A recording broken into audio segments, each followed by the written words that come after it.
جب کوئی شخص فوت ہونے لگے تو اس کے پاس جو لوگ موجود ہیں ان کو کلمے کی تلقین کرنے کا حکم ہے، اور ان کو یہ بھی حکم ہے کہ وہ اس کی اچھی چیزیں اس کو بتائیں۔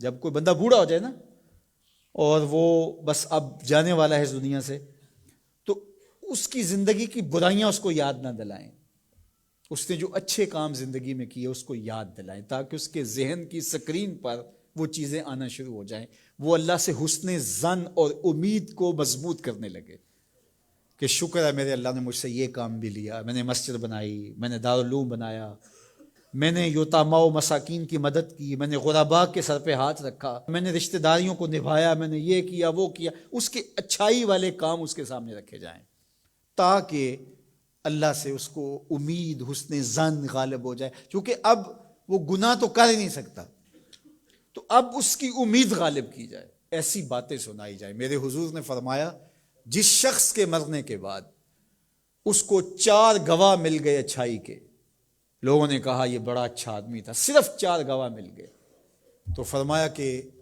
اللہ اس کو غفران و رحمت کے پردوں میں ڈھانپ لیتا ہے، اس کی بخشش و مغفرت ہو جاتی ہے، اس کو جنت عطا کر دی جاتی ہے۔ حضرت عمر تھے، عرض کی یا رسول اللہ صلی اللہ علیہ وسلم، میرے ماں باپ آپ پہ قربان ہو، اگر کسی کے پاس 4 گواہ نہ ہوں، 3 گواہ ہوں، تو میرے حضور نے فرمایا وہ بھی جنتی۔ حضرت عمر بولے حضور اگر کسی کے پاس 3 بھی نہ ہوئے، 2 ہوئے، میرے حضور نے فرمایا وہ بھی بخشا گیا۔ حضرت عمر کہتے ہیں ایک کے بارے میں نے پوچھا نہیں، حضور نے بتایا نہیں، اگر پوچھ لیتے تو شاید حضور بتا دیتے کہ ایک والے کا بھی کام بن گیا۔ تو یار جس کو صرف 2 گواہ مل گئے مرنے کے بعد، لوگوں نے کہا بندہ بڑا نیک تھا، نمازی تھا، ظلم نہیں کرتا تھا، زیادتی نہیں کرتا تھا، صرف 2 گواہ مل گئے، اس کی بخشش۔ لیکن وہاں کچہریوں والے گواہ نہیں چلیں گے، گواہ سچے ہوں گے، اللہ کے ہاں جھوٹے گواہ وہ چاہے 2 ہی مل گئے، 50 سال 60 سال 70 سال کی زندگی میں 2 گواہ اچھے مل گئے اس کی اچھائی کے، وہ جنتی ہے۔ اللہ اکبر۔ اور کئی ایسے لوگ ہوتے ہیں جن بیچاروں کو گواہ ہی نہیں ملتا، جو کسی وجہ سے گواہی دے بھی رہے ہوتے ہیں، وہ بھی کہتے ہیں چلو ساڑھے نال تے چنگا ہی سی۔ اس کا مطلب ہے کہ سب کے ساتھ اس کا رویہ اچھا نہیں تھا، ساڑھے نال تو ویسے کدی نہیں سی کی تھی۔ تو اس کا کیا مطلب ہوا کہ یہ بندہ ضرر کا منبع تھا، یہ شر کا منبع تھا، تو اس کی شر سے ہم بچ گئے بس۔ تو ایسا نہ ہو کہ تمہارے بعد لوگ گواہی بھی اگر دینا چاہیں تو لفظ تراشنے لگیں کہ اگر میں نے اچھا کہہ دیا تو سارے لوگ میری جانب دیکھیں گے کیا کہہ رہے ہو۔ ایسی گواہی پیدا کرو لوگ دل سے کہیں یار زمانے میں ایسا دیکھا ہی نہیں تھا۔ اپنی اچھی گواہیاں پیدا کر کے جاؤ، چاہے 2 ہی پیدا ہو جائیں، اچھی گواہیاں پیدا کر کے جاؤ۔ اللہ اکبر۔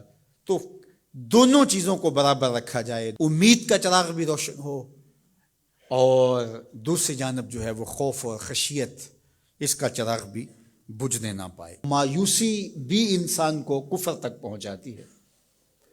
جب کسی کو پتا ہو کہ اب رخصت ہی نہیں ہے، معافی نہیں ہے، تو وہ جس نے 99 قتل کیے تھے، جب اسے پتا چلا کہ جہنم میں جاؤں گا ہی، تو اس نے کہا پھر 99 کیا 100 کیا؟ جس کو سزائے موت ہو جاتی ہے اس کی پھر نگرانی کی جاتی ہے، اس کو پتا ہے میں تو مرنا ہی مرنا ہے، 1 مار کے بھی مروں یا 10 مار کے بھی مروں، ایک ہی بات ہے۔ تو خوف اور امید دونوں ساتھ ساتھ ہوں کہ گرفت بھی ہو سکتی ہے، رخصت اور چھٹی اور معافی بھی ہو سکتی ہے، یہ زندگی کے اندر جو ہے وہ توازن چیز قائم رکھتی ہے۔ شفاعت کی امید حضور علیہ السلام سے، اور حضور کی ناراضگی کا ڈر بھی۔ حضور سفارش کریں گے اور گناہ گاروں کی بخشش ہوگی، لیکن دوسری جانب یہ ڈر بھی کہ اگر حضور نے منہ پھیر لیا تو پھر کس در پہ جائیں گے۔ حضور نے ارشاد فرمایا جس نے میری سنت سے منہ موڑا میں اس کی شفاعت نہیں کروں گا، تو پھر کوئی سہارا کوئی آسرا رہے گا باقی؟